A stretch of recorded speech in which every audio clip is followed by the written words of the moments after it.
So we're going to do some work here on a platform balance today, so please enjoy yourself. Hey, I'm JD. Welcome to my channel. Please subscribe and please hit like. And I've got my dunker tank here. This is the dunker tank. So what I have here is a platform balance, and this is a platform balance probably for a carriage clock of some sort. I think I've shown you what a carriage clock looks like before. This is your atypical carriage clock. Let me just show you here with the platform balance on the top. I think this is a newer platform balance, and this is an old Mappin and Webb carriage clock. These things are pretty cool, I think. There it is, Mappin and Webb. I only have one carriage clock, but these are all glass and with pillars holding it all in, and a stem and a winding mechanism in the back here and stuff like that. So these carriage clocks are very unique, and they were invented in the 1700s, I think, and they were supposedly Napoleon gave them to his generals so they could time their attacks and stuff. So that's what this is. So I had a friend drop off what is a platform balance for a carriage clock. These things are regulated by this lever here, and just like a watch, they have a hairspring on the inside here, and they have a balance like this. They have the escapement wheel here, and what's unique about this carriage clock is that if you look at the gear in the back, that drives the escapement wheel. So this gear here, and there's another gear obviously comes in at that angle, at the side angle, to drive that, which drives everything else. So this drives that, which drives that, which drives that. So he said there might be a problem with the bushing on the clock, this wheel here, and I see absolutely zero problem with that bushing. That's absolutely perfect. And you normally do not have a problem with the bushings on these. You have sometimes the pivot will break on them, and I've repivoted these before.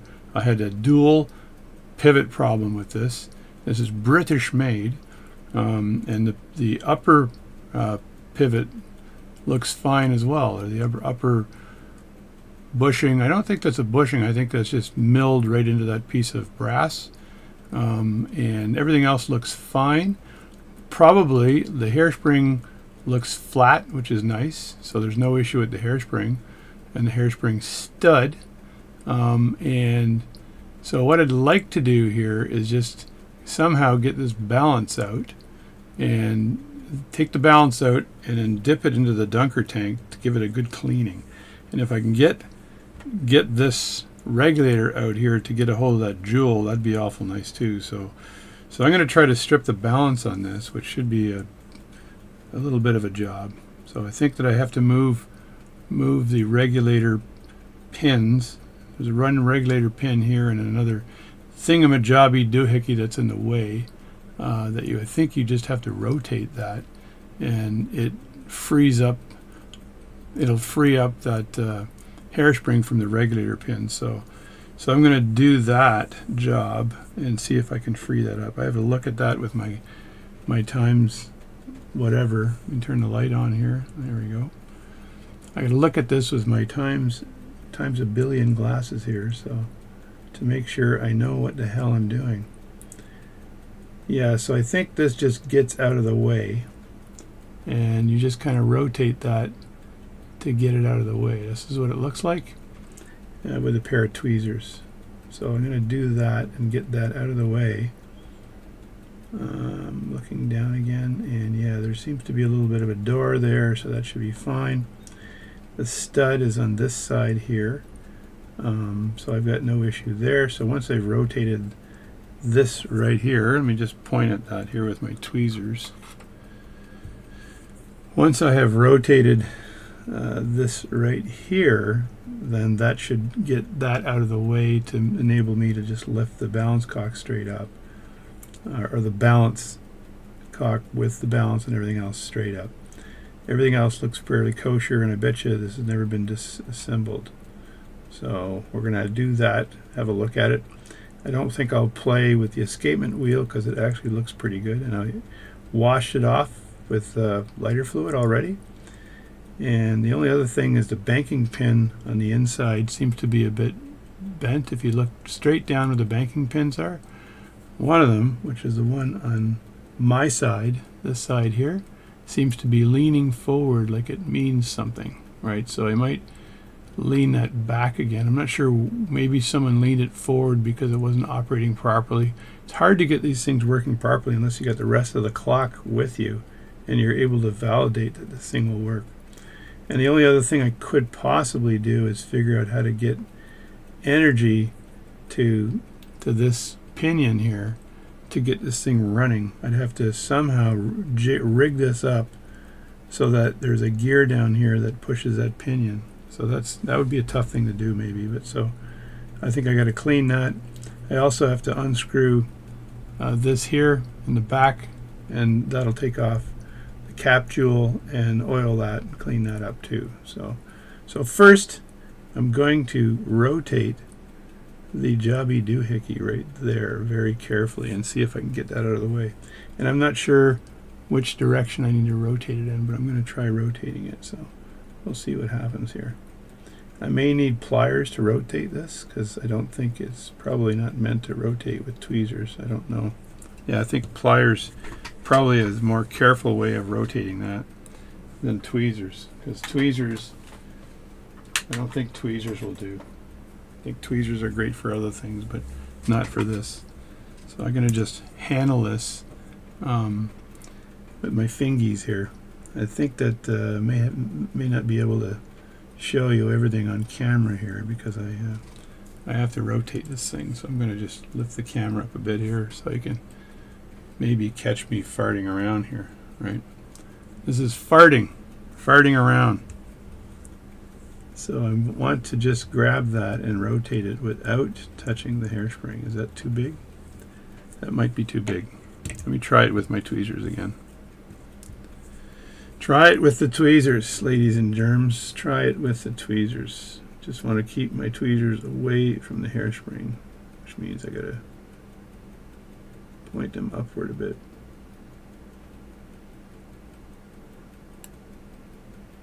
Now that, I think, turned. And I'm going to get another set of tweezers, a different set of tweezers here that I can maybe turn the corner on here and rotate them the rest of the way.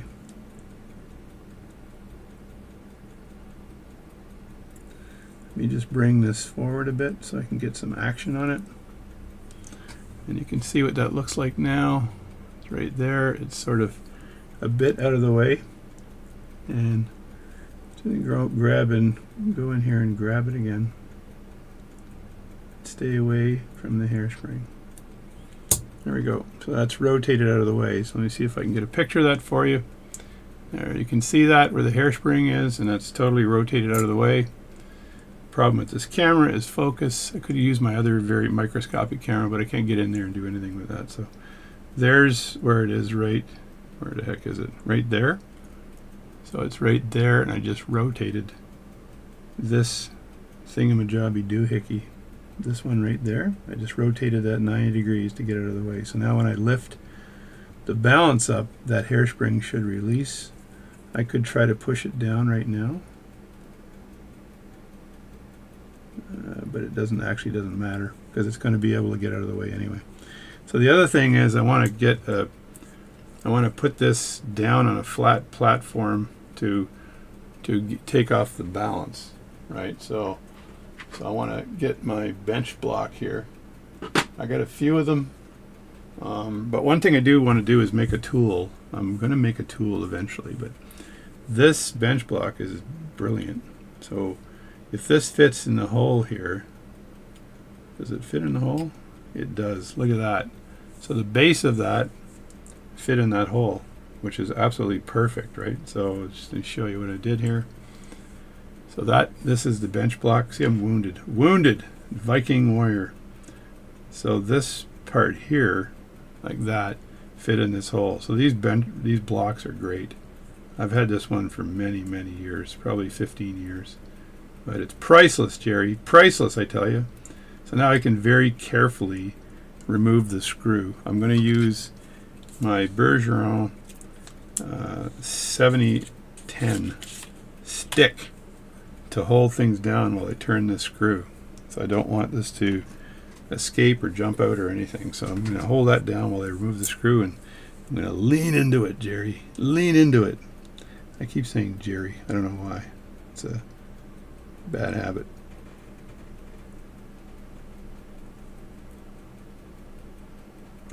Wow, that screw is in super tight. I tell you what I don't want to do is strip the head.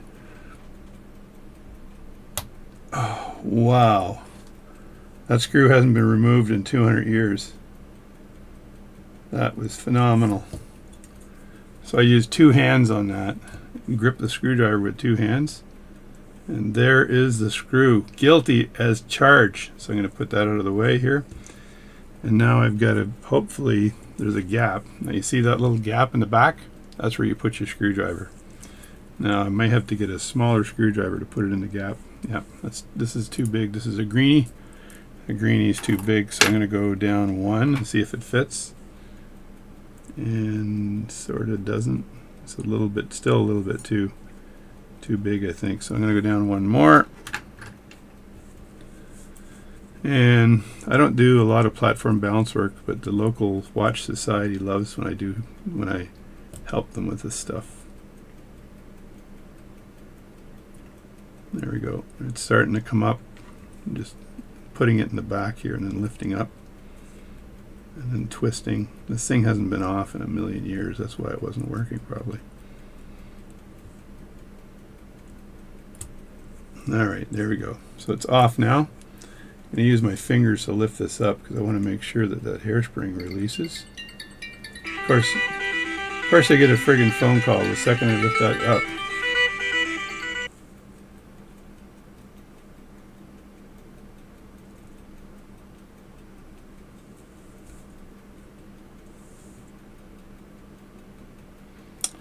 All right, I'm going to have to edit that phone call out, but I got this air conditioning unit. So this is the unit here. So I'm going to put this on the dunker tank. This is my famous dunker tank, invented by me and a man named Mr. Dunker. So I'm going to throw the pad in here, and that just helps the bottom of it so the pivot would hit the pad and not hit the and not be damaged at all by hitting the bottom of this thing here. So this is I put the pad in there on purpose. Probably could get a thinner pad, and then I just fill that up with more lighter fluid here. There's a chance it gets on my mat, which it probably will, and just fill that up like that. There we go. I don't like that being on my mat because it'll make my mat dissolve. It's not good. So I'm going to get another mat to put on the mat. I'm going to have a mat on a mat. This is one of my old mats here that I put down here. So which is a smart move because I get lighter fluid on everywhere now. So that's that. And now the dunker tank, the way it works is the balance and the hairspring are in there, and I just have to raise this up. And the way I raise this up is I just turn these 2, I'll call them discs, but if you look really closely you'll see one of them says Elizabeth II. So I just don't want to be arrested by the Canadian government for defacing the Queen. But these coins are the best thing to use this, and they're mine, damn it.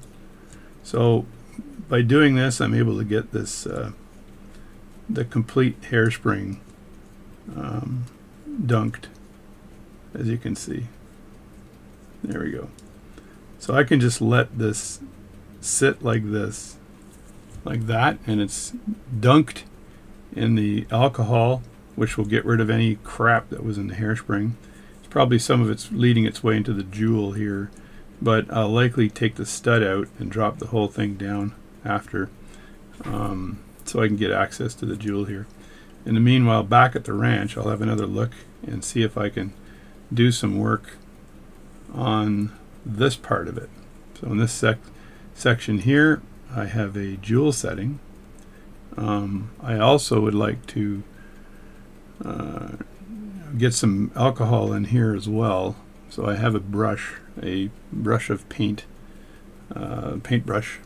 If you say brush of paint, it sounds more expensive. So, and I want to paint this stuff here. So I'm just going to dip that into my dunker tank and just paint this stuff here.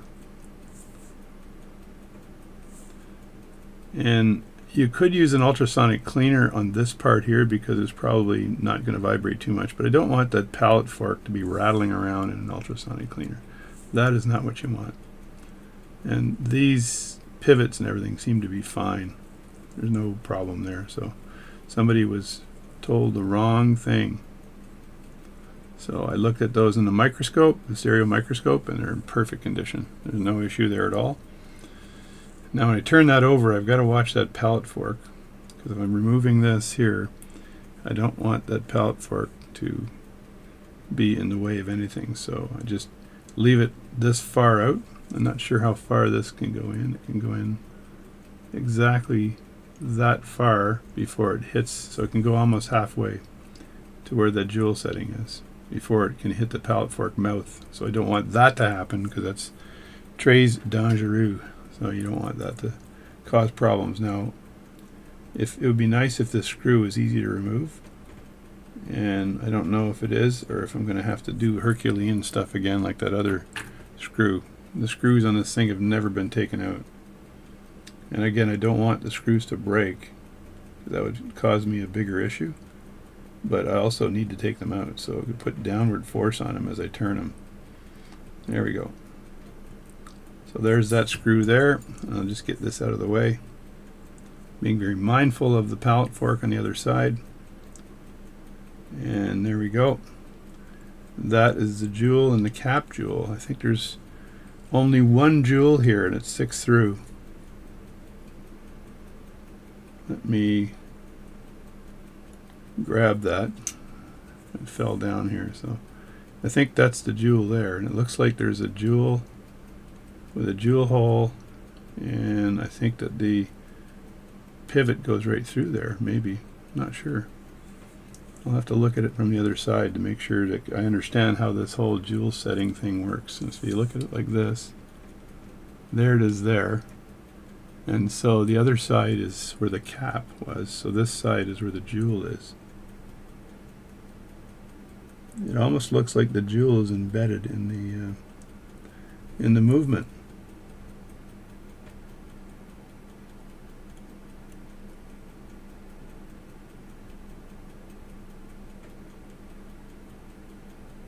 Yeah, and this jewel, it looks like it could be broken too, so I'm going to wash this jewel out as well. I'm just going to use again a little bit of lighter fluid on there and just poke it to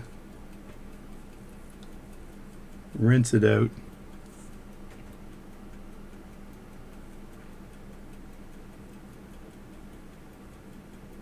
And what I don't want is that jewel to be jagged, so if it's not jagged, we're okay.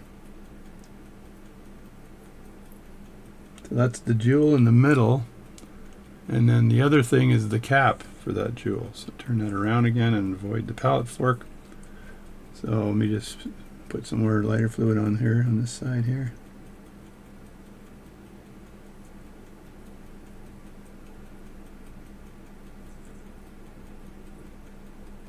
Yeah, and I'm going to let that dry, and then I'm going to peg out that hole, because I can see right through it now, and it looks pretty good.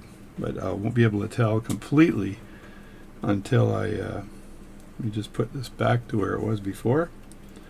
I won't be able to tell completely because this looks like a pressed in jewel, so it's burnished in, which would be very hard to deal with for this watch.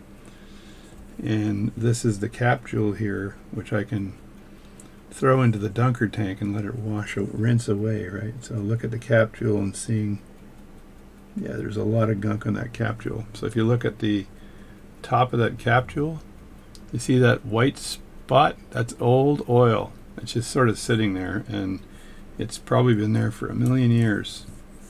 So, or at least 150. But I can easily wipe that off here with this. So I'm going to hold this steady here and just use the oil to wipe that off. And I can clean it up that way, no problem. This is the way you do it when you're hand cleaning a watch, by the way. So you're doing it, it's very meticulous, it takes a lot of time, but it does get done really well. So now I can have a look at that and see if this white stuff is gone. And it is. It looks impeccable now. So let me just grab the edges of this brass and show you what it looks like here. And there's still a little bit of a leftover mark on that white stuff, so to get rid of that, you just take the a piece of your C1A1 pegwood like this, sharpen it, and then work it. And I do this normally under the microscope, but you just work it like this, and that should get rid of that leftover white stuff that was there. And I'll have another look at it under my ×5 ×3, and it needs a little bit more work, so I'm going to use the back of this here because I can scrape it with the back nicely like that,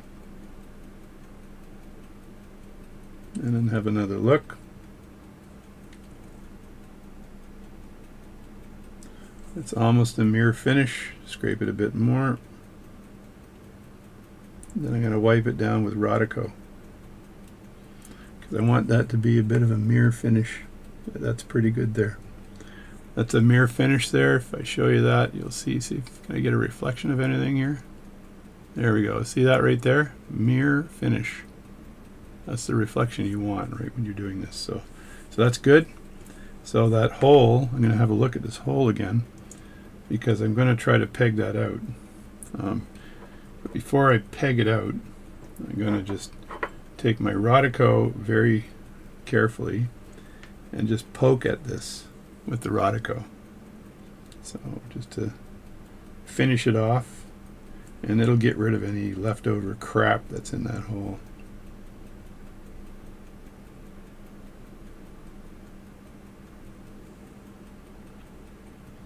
I'm going to look under the microscope with this. The only problem with Rodico doesn't like alcohol, and alcohol doesn't like Rodico. So it gives me a chance to just deal with the fork too that I already washed out. So I'll look at that under the magnifying glass and make sure that hole is absolutely perfect, that jewel. And I can look at it on both sides, and then I can likely just sharpen this to peg it out, peg out the hole. So I'm going to go to the microscope for a second. I'll be right back. Alright, here's the process I went through under the microscope. So I've got the jewel hole on the opening here on one side, and then the jewel is accessible also on this side. And this was messy as heck. So what I did was I used Rodico and pegwood around the rim of this thing. There's a very small rim on this thing to get rid of all the gunk that was in there. And I used a Rodico there. Then I used, at the end, I used pegwood, and I sharpened the pegwood on the end, and I pegged out the hole so it was nice and clean and clear. Wiped the top of the jewel to make sure all the crap was out, and used the pegwood around the rim here to get rid of any leftover stuff, and then I dabbed it with used Rodico to get rid of any leftover pieces of pegwood. And I had to do the same on the other side. Some of the Rodico came through the hole, and I had to get that out and get that through. And I pegged that out, and now the jewel looks really nice. It's a shame I didn't put this under a microscope, but if you can see that there, that's what the jewel looks like. That is very nice. So that's perfect. There is no imperfection in the jewel. I thought maybe it was cracked or whatever. It was just a bunch of leftover crap from years of that jewel having crap around it. So that jewel is ready to rock and roll, baby. So that's pretty good. So and these holes are looking pretty dapper themselves, so I don't think there's any issue anymore. I do think this was pretty crappy, I'll say, because it likely had never been cleaned before, so it just needed a good cleaning. So now I can oil this and put this back in place, right? So what I do is just put a dab of oil. Got to put it on the proper side here. So you want to put a dab of oil on this side here, and then turn it around and rotate it in place, right? So I'll just put it on the edge here so I can grab it like that, and then spin it around. So I'm going to use, I think for this, it's a very small pivot on there, but I'm a little worried about the thickness of the oil. So I think maybe 20. I think I'll use 90-10. So that should work with this. So let me get some Mobius 9010, which I have because I've got my oilers are right here, and I can flip the 9010 up here, and make sure that my oiler is completely clean. I've jabbed that into some Rodico as well, and I just want to put a little bit of 9010 on the top of that jewel, like this. I gotta lower my chair, so if you hear a noise, that's me going down in my chair. Oh my god, I'm just hit China on the other end there. That's the old joke from years ago. I guess you can't say that anymore, but I did, so too bad. So I want to put the oil on here like that. So there's a really nice little ball of oil, or semi ball of oil on the end of this now. And now I just have to grab this carefully and turn it around and put it on top there. So let's see if I can do that without messing this up. I'm going to move this over a bit. I probably can get rid of my yucky mat.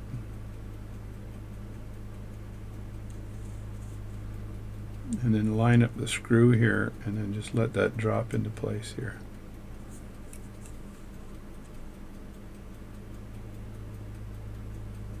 Like that, and you can see the screw hole there is perfectly lined up to accept the screw. So now I can just take that screw and put that down here like this.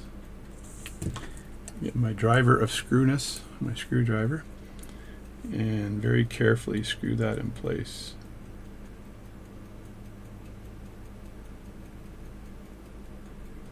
And let me tighten that just a bit.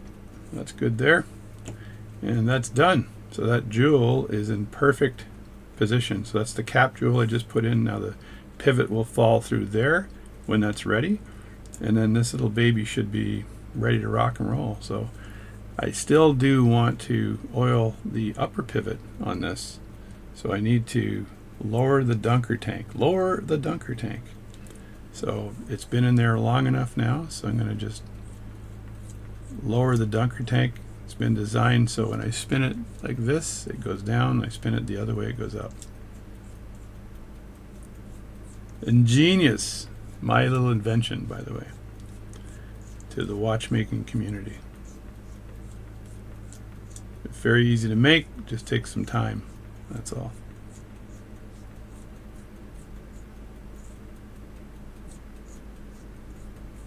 I'm going to lower that as low as I can get it.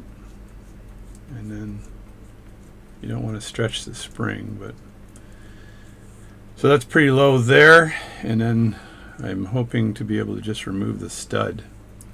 The thing is, I don't want the dunker tank.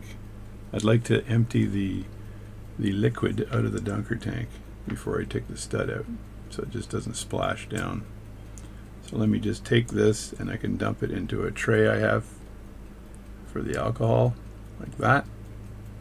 And then I can bring this back here like this and put that down. This is wiggling all over the place. And there we go. And now this gives me access to the stud here, which should be good. Let me see if I can. I really don't want that to slam down though, because that probably wouldn't be good. Let me see. So I'm going to try something here. The watchmaking is all about experimenting, so I'm just going to put a piece of watch paper in the middle here.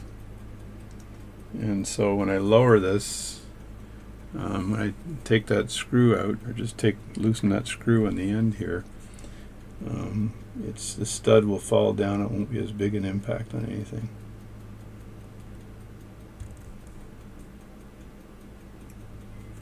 There we go. So I just turn that, and I should be able to poke that stud out. There we go. And you see how it just hit the paper? This is what I wanted here. And I move the bounce cock here, and you see how the spring is just sitting on the paper. And now I can take this stud here and lift this up, and I'll be able to lift up the balance and just put it down here for now with the spring. There we go. That should be fine. This needs to be demagnetized. I can tell just by looking at it. So get that out of the way, and now I've got this, and I've got to get access to this here. So let's start working on that. Let me just bring this out of the way here. I just need to get the alcohol, or not the alcohol, the lighter fluid to basically evaporate. So I want to get my puffer and just very carefully puff this just to let the alcohol get out of there.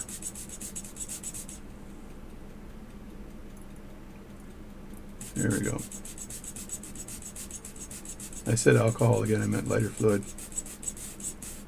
The lighter fluid should evaporate on this without a big problem. Just got to give it a few seconds. And when it does, the hairspring here will be in mint condition.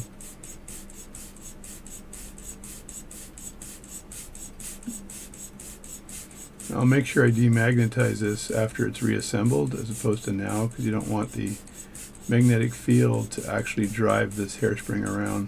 That's not a good thing.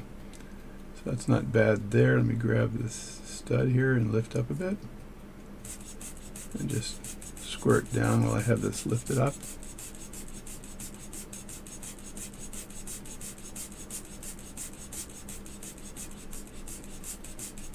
That should be good for now, and I'll just let it sit like that. There we go. Let me have a look at this again up close. Grab the balance here and see what I've got. Yeah, you can see that the hairspring, it's probably magnetized, because I'm not sure if it's the stud or what that's causing that to bunch up on one side, but I think it's just maybe the stud is touching the end here and that's causing it to bunch. Yeah, I think that's all that was. So there's the hairspring there. So that's in pretty darn good condition right now. And so I want to be cognizant of where this is. So I just put this hairspring with its stud and everything right in here. So it's out of the way. Like that. I just move that out of the way. So that's on the block. And now I need to disassemble this to get at this. This is a little trickier. Only because it's I'm going to take a picture of this, because I've got to screw that back in, and these are a bit of pain in the butt to take apart, but I'm committed to do it now. So if you want to have this thing serviced nicely, then you've got to do the whole job and nothing but the job.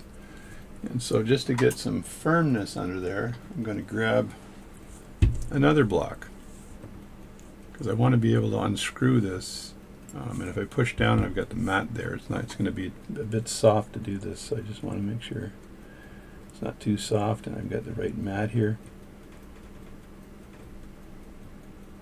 Okay, and I may want to keep the screws on the correct side. Okay, that's loose, and I'm just going to loosen this one up first.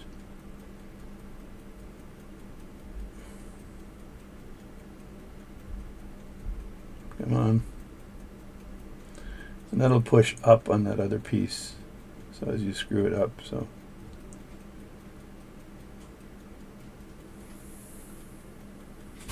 alright, so both of them have been taken out. And I'm just going to use a piece of Rodico to grab that screw if I'm lucky. And I'll put that out of the way. Remember, when you're doing work on watches, just put everything out of the way. And I'm keeping this left and right. So there we go. So that's off now, so I can now wash this. So, and I will use again a little bit of lighter fluid here and to scrub that.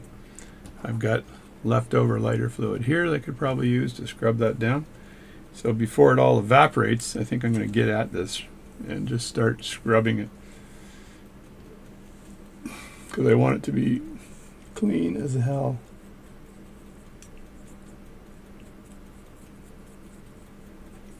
And this is just manual washing with lighter fluid. Try not to breathe it in. If I get a little bit in my nose, that's fine, but I'm not trying not to breathe over here. It's doing a great job, by the way.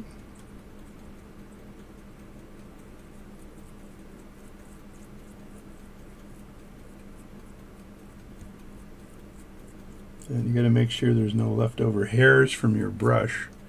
So if you look at that, see, you can't really see it that well. It's because there's lighter fluid in there. I'll show that to you after. I want to get at this here before it dries. So it comes like that. So there's two pieces like this, and not sure if I want to put it back exactly the same, so I can score this to make sure it's exactly in the same position as it was last time, right? So I'm just gonna, and this is the bottom part, so I can hold it on one side with my versional stick here. Put that back, come on, stop it. And just score it. So I'm just gonna score it just a bit.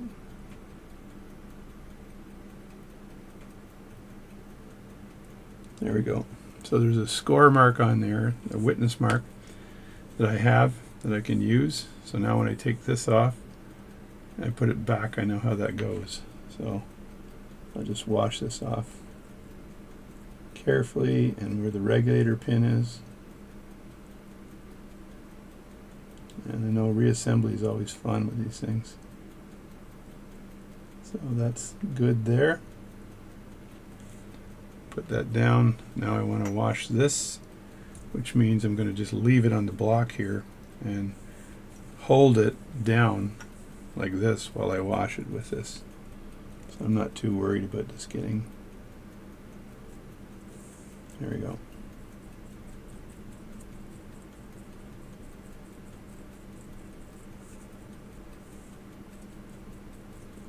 And that's basically the cap jewel.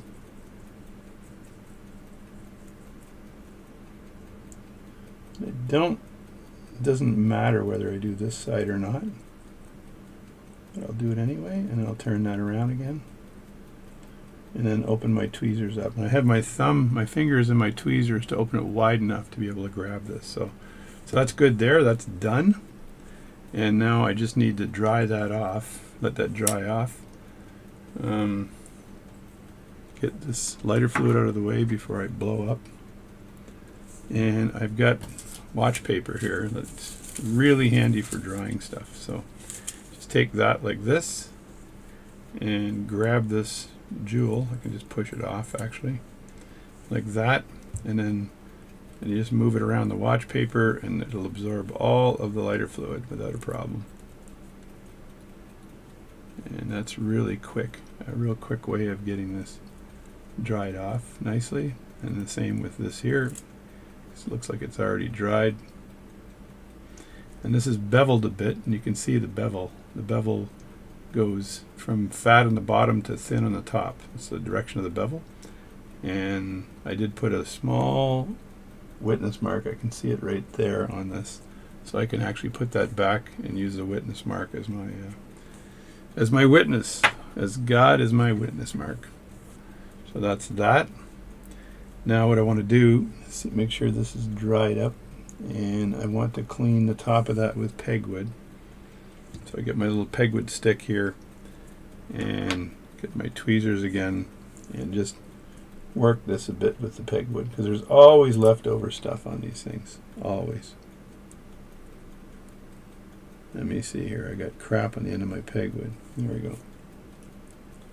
Let me see if I can open these tweezers up enough by putting my finger in like this and then letting it ride down like that, and that'll open the tweezers up, and then I can use the pegwood here to hopefully get rid of any long-term problems. This thing's got some solid stuff on the top of it. 300-year-old oil. I may just put a little bit more alcohol on there to when I rub this. It might work a little bit better. So I'm just going to move this off the paper here so I can do it over here and not mess up the paper. So let me do that. Let me see if I can just put a little bit of stuff on there like that, and then use the back end of this pegwood to see if I can rub off any crap that was on this jewel. It looks like, again, there's 300 years worth of stuff on there. That's why this balance wasn't running very smoothly.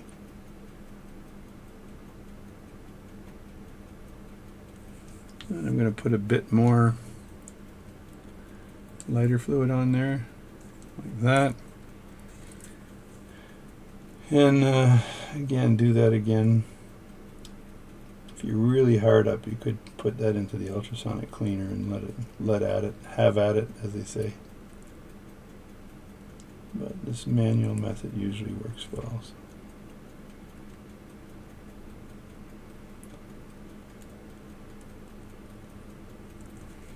Now I'm going to turn it around and use the other side of the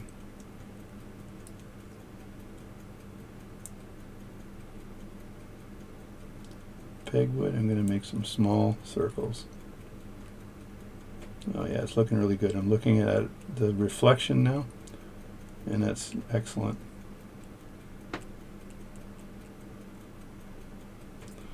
Now, same as the other one, there's a little tunnel here, and that's where the burnished in material is. And there's crap stuck in that tunnel, so I want to get rid of that. And do that. Clean that up. And then maybe, and I know that Rodicoat and alcohol hate each other. I said that earlier, I think. So let me get my stick out here. It's going to be a little easier to hold this down with a stick and just pick stuff up the last bit. Then I'll show you what that jewel looks like after. Oh yeah, that's nice. That's really nice.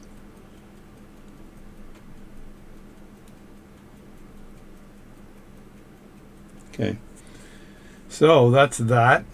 And let me just grab the jewel here and show you what that looks like. And you'll see that see the shine on there? I think there's one little spot I need to clean off there. But other than that, it's shining nicely. So I'm pretty satisfied with the job.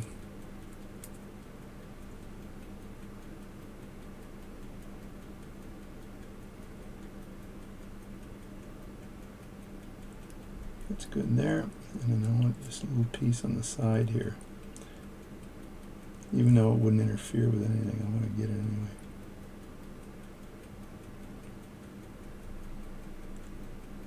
Alright, that's good. So that's success. And I don't know if this is dried off yet. What do you think?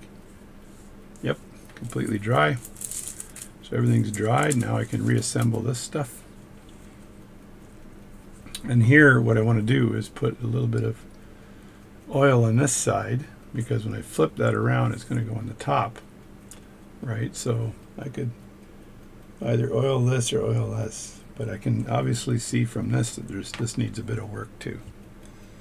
So I'm just looking at it right now, and I think if I get a little bit of alcohol in there again, it's going to help. So let me just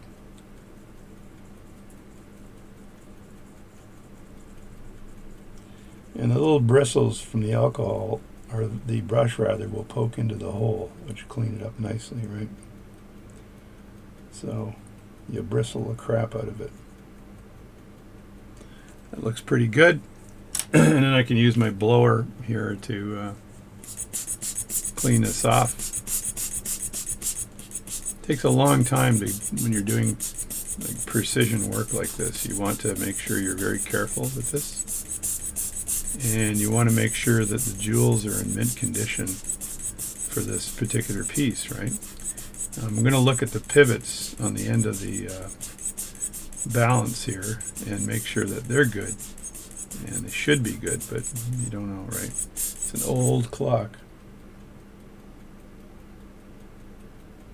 That's pretty darn good there. But I'm going to get my pegwood out again, because that's the ultimate cleaner upper, is the pegwood.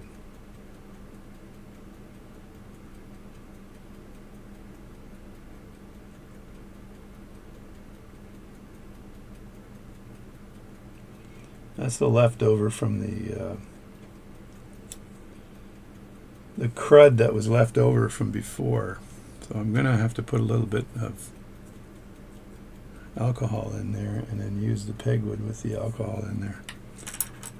Because that stuff is old, and because it's so old, it just doesn't want to move.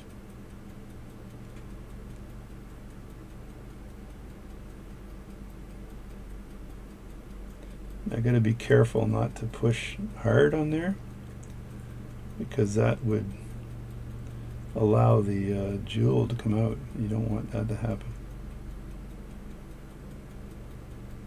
Ultimately, you want the inside of the jewel to be absolutely impeccable.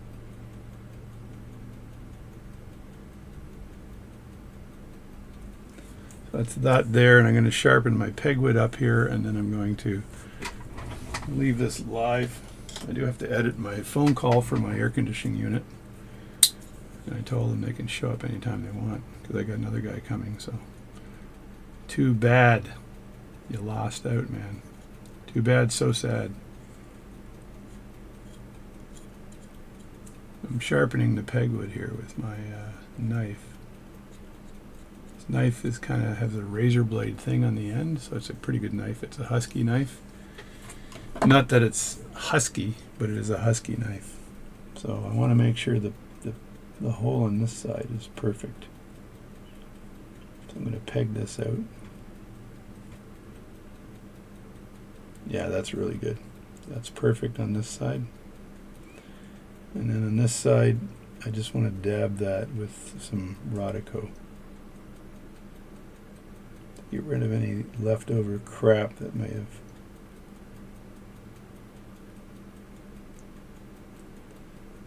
There we go. That's pretty good. Now you dab that with Rodico to decrapify it.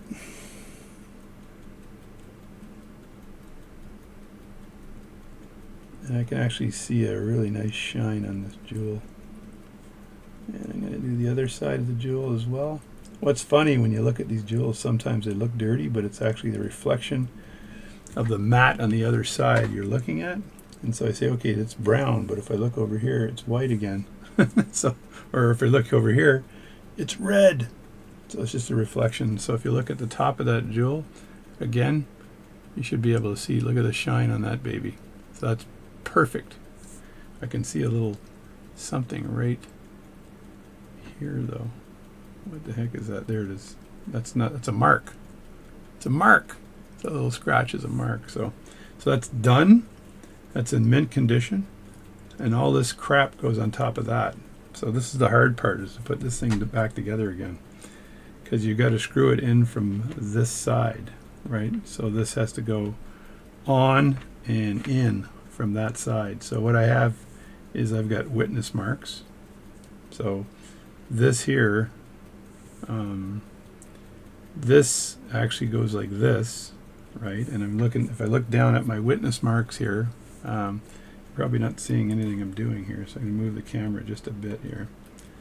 Try to move the camera. I got all kinds of wires on this camera. So this has a witness mark on it, and I witness marked this as well. So I've got, this is like that with the witness marks, and then this would go on top of this, right? So this is where the stud is, that's where the hairspring is. So if I had it like that, that's where the screws would go, right? So now I've got to somehow get this back in with the screws and everything. This is the hard part, basically. So if I can maybe use a vise, is there any way I can use a vise to hold this together? I'm not sure. Like if I could use this maybe to hold the whole piece together as I turn it around and deal with it, that'd be really nice, right? That way I can slowly move the screws into position and not have to worry about it. So, and I'm not sure whether that would work, because right now it's all nicely lined up. And the vise would go in like that, and I'd squeeze that in. Come on, squeeze in. Like this. And then hold that tight. Like that. So there we go. Now when I flip it around, I've got access to where the screw holes are, even though it's kind of off a bit. I might be able to put those screws in now with that vise. And I remember which one was on the left and which one was on the right. Stand up, sit down, fight, fight, fight. So this goes in here, right? And let's just see if I can do this without effing it up. And I don't trust myself, but you know what I forgot? Got to oil it first. If I didn't oil that and I put this together, man, would I be pissed off. So let's just loosen the vise again, and I want to put a little bit of oil right there before I put this in. That was close, man. I almost had it all screwed together without the oil in it. So just like that. I'm using 90-10 oil, Bergeron 90-10, and I'm going to rotate this around like I had it last time because I want to see if I can use this vise technique, because I thought it was pretty cool. Line the screw holes up like this and then grab it with the vise. Seems like something that I invented that might be really good practice for the future.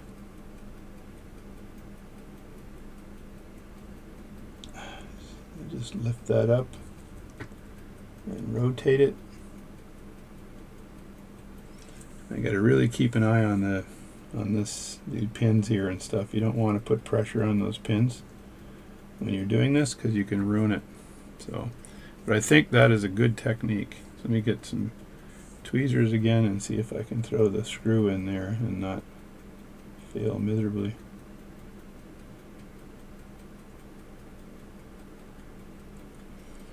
This could be tricky. This could be tricky. I might need two tweezers to do this.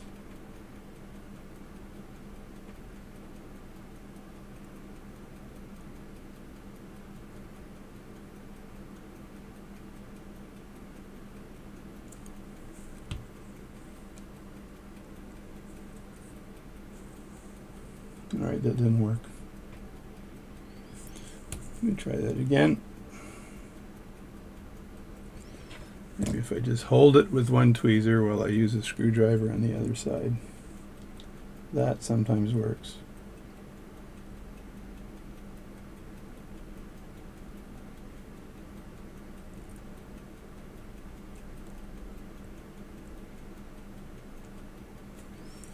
Once I get one in, I'm usually good. I want to make sure it's in, but not in so tight that it doesn't work anymore. So let's take this screw here. I held it so lightly I wasn't even holding it. So this is a long video, I apologize, but hopefully you're learning something, or you're not bored shitless.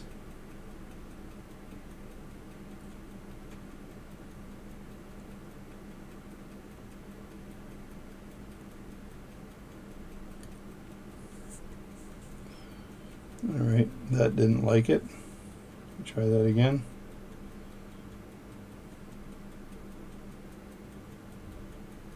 Come on, you need to be my friend. Oh, you know what? You know what? These screw in from the other side. These don't screw in from the top, they screw in from the bottom. That's why they're effed up. Let me take this one out here. So that might be easier. So they screw in from the bottom, so that was stupid. I don't do a lot of platform balances, that's why. So this might be a hell of a lot easier. I can see now that the screw holes are no longer aligned properly, so I can just, because I've pinched it, I can move them over. And all I want to do is get one in and I'm good. So let me try to get this one in here. Ow, I think I just got a friggin' splinter in my finger or something. That was weird. The pain went right through my finger, and I bet any money I got some piece of metal from the mat stuck in my finger. It's my stream of consciousness. Someone said that there, JD, just keep chatting away like people are actually listening. So that's one in there. So now that I got one in, I can just let that go. And then line the other one up. I should be able to line the other one up without a problem.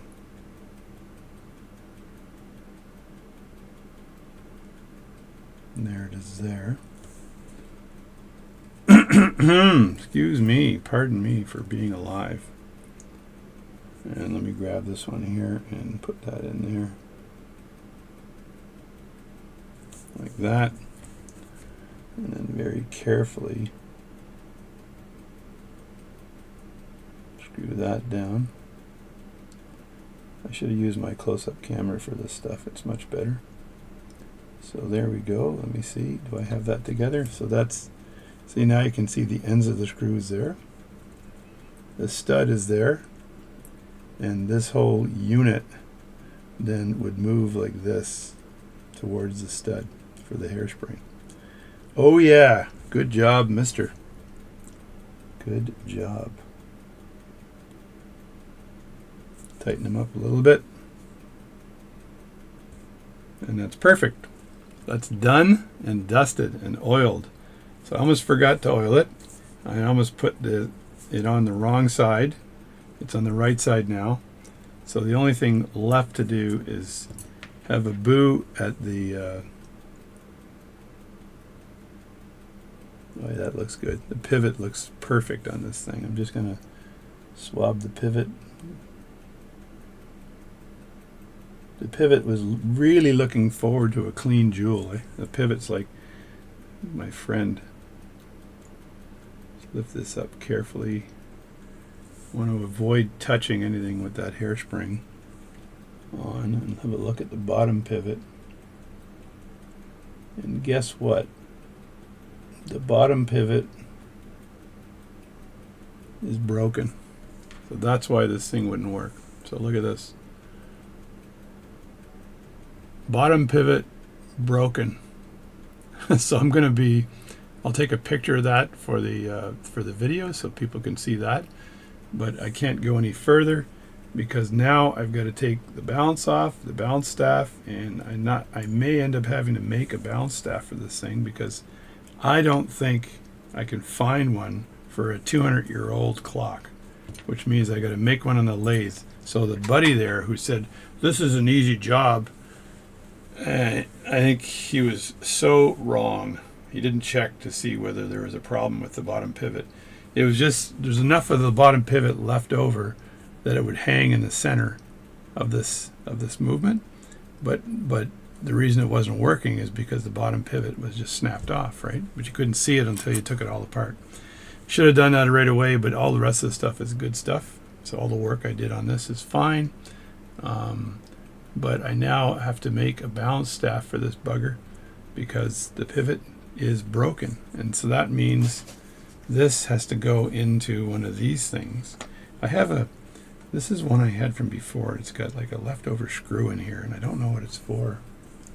It's a screw right there. So I'm not sure what the screw is for, but I hate leftover screws. And these tweezers are magnetic. Look at that. So let me get rid of that leftover screw here. And if I'm missing a screw someday, I will know where it came from.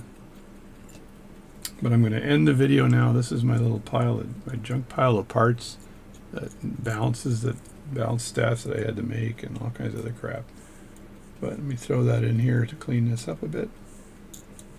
Get this chunk of metal out of here. That goes into my bin of crappiness. This is my bin of crappiness. I just put crap in there. And then I can close the lid on this thing.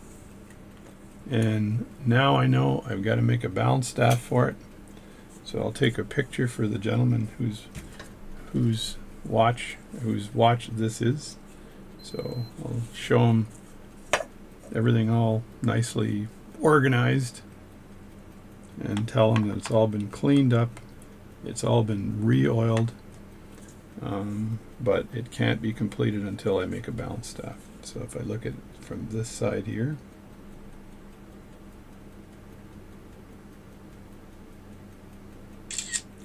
that's the good side. But if I look at it from this side here, I'm going to have to clean this up anyway. I'm going to punch it all out, so I'm not worried about touching it with my fingies. Where is that? There it is. And that's the bad side that requires a balance staff. So I can just throw that in like this, no problem. And there we go. That's it. So I'm going to put the big massive screw in here that hasn't been out in 400 years. So good video anyway. got this all cleaned up, got the jewel cleaned up, got this cleaned up, got the jewel cleaned up, got the crud out the pivot. There was no issue here. It was a broken balance staff that he did not see. And we'll publish the video now, and you can watch that. And looks like next week I'm going to have to do some lathe work because I've got a couple of balances to work on now next week. I'm not going to do that this week though. Alright, there's trouble in paradise. So this platform balance was given to me by a friend as part of the Ottawa Watch and Clock Society to work on. I thought it was going to be an easy job. Maybe a repivoting, or he thought there might be a jewel thing that needed to be dealt with, but it's not. So I cleaned it all up as you saw, but the darn thing needs a brand new balance staff because the pivot, the lower pivot on the balance is broken. And I don't think there's any way I can purchase the balance staff on this for this particular movement because I think it's probably 200 years old, and there's nowhere I can source a balance staff for something that's 200 years old. So I will likely have to make a balance staff for this. So this is going to be quite the adventure. So we'll be doing that as the next job. The rest of it is ready to rock and roll. It's in good shape, and it's down on the bench right now. It's sitting here and it says balance staff. So I've got to do that, finish that one there. I got a couple of other jobs on the go, but this one here is brand new. This will keep me busy next week making that balance staff. So thanks a lot for watching my videos. I hope you enjoyed today's yapping away. In the middle of that, I had to cut away to deal with an air conditioning unit. So thanks a lot, and we'll see you later. And thanks for subscribing to my videos, and I hope you enjoy watching me fix watches.